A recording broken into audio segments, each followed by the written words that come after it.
বিরতির পর স্বাগত। ইতিমধ্যেই নির্বাচনী আবহ চলছে গোটা দেশ জুড়ে, তারই মধ্যে শাসক বিরোধী তরজা শুরু। ইতিমধ্যেই কংগ্রেস গতকাল তার ইস্তেহার প্রকাশ করেছে, তারপরে শাসক দল সেই ইস্তেহারের পর একে একে করে তারা তাদের মতো করে মন্তব্য পেশ করছেন।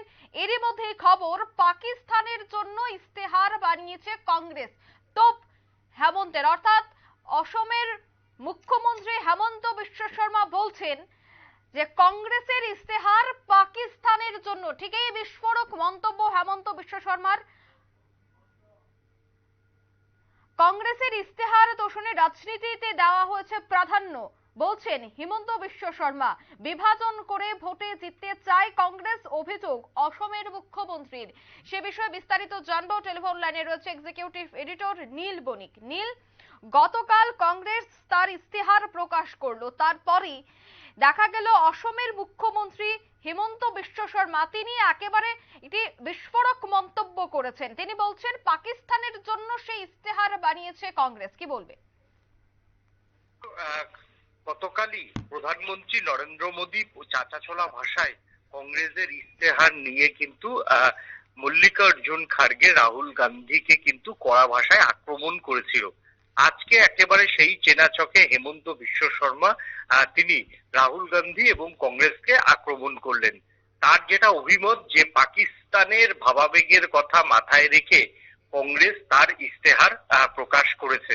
অর্থাৎ কোথাও একটা সুকৌশলে হিন্দু মুসলিম এই দুই সম্প্রদায়কে নিয়ে এবার হচ্ছে মেরুকরণের তাস খেলা শুরু করে দিল বিজেপি।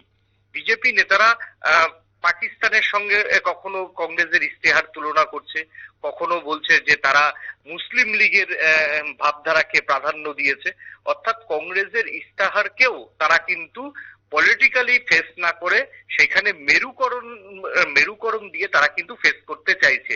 এবং সম্পূর্ণ তাদের এই ইস্তেহারকে যদি মেরুকরণের রাজনীতি ফেলে দিতে দেওয়া যায়, তাহলে কিন্তু বিজেপি আখেরে লাভের গুড়টা খেতে পারবে। তার জন্যই কিন্তু গতকাল প্রধানমন্ত্রী, আজকে হেমন্ত বিশ্ব শর্মা, এরপর হয়তো বিজেপির একের পর এক কেন্দ্রের বিদায়ী মন্ত্রীরা বা বিজেপির কেন্দ্রীয় নেতারা কিন্তু বক্তব্য রাখতে শুরু করবেন। এখন কংগ্রেস এই যে বিজেপির যে চেনা ফাঁদ, সেই চেনা ফাঁদে কি কংগ্রেস পা দেবে, সেই প্রশ্নটাই কিন্তু রাজনৈতিক মহলের অভিমত। কারণ কংগ্রেস যদি এই বিজেপির যদি চেনা ফাঁদে পা দেয়, তাহলে এই মেরুকরণের রাজনীতিটা বিজেপি কিন্তু পুরো লোকসভা ভোট পর্যন্ত টানবে।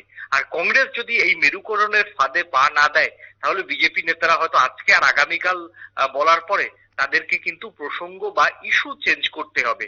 এখন দেখার যে কংগ্রেস কি করে। আর অন্যদিকে হেমন্ত বিশ্ব শর্মা যেটা বোঝাতে চেয়েছেন, কারণ হেমন্ত বিশ্ব শর্মার যে আসাম, সেই আসামে 3টে আসনে সেখানে কিন্তু সংখ্যালঘু ভোট একটা ফ্যাক্টর।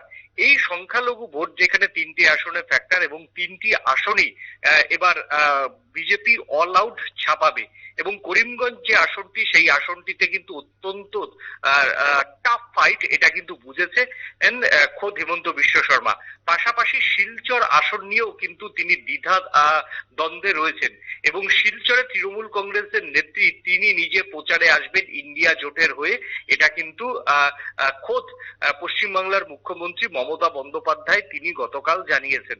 অর্থাৎ কোথাও যে একটা নির্বাচনী লড়াই অসমে 3টি আসনে টাফ হচ্ছে, এটা বিচক্ষণ রাজনীতিবিদ হিসেবে হেমন্ত বিশ্ব শর্মা বুঝতে পারছেন। তার জন্য তো হেমন্ত বিশ্ব শর্মাকে এখন অনেক বেশি মেরুকরণের তাস খেলতে হবে।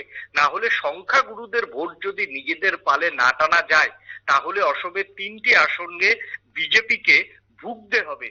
তার জন্যই কিন্তু হেমন্ত বিশ্ব শর্মা সকাল থেকেই কংগ্রেসের ইস্তেহারকে কখনো পাকিস্তানের দিকে তাকিয়ে করা হচ্ছে, এবং কংগ্রেস 3 তালাক, বাল্যবিবাহ এইসব ফিরিয়ে এনে কংগ্রেস মুসলিম লীগকে এর ভাবধারাকে সমর্থন করছে, সেই যুক্তি কিন্তু হেমন্ত বিশ্ব শর্মাকে রাখতে হচ্ছে।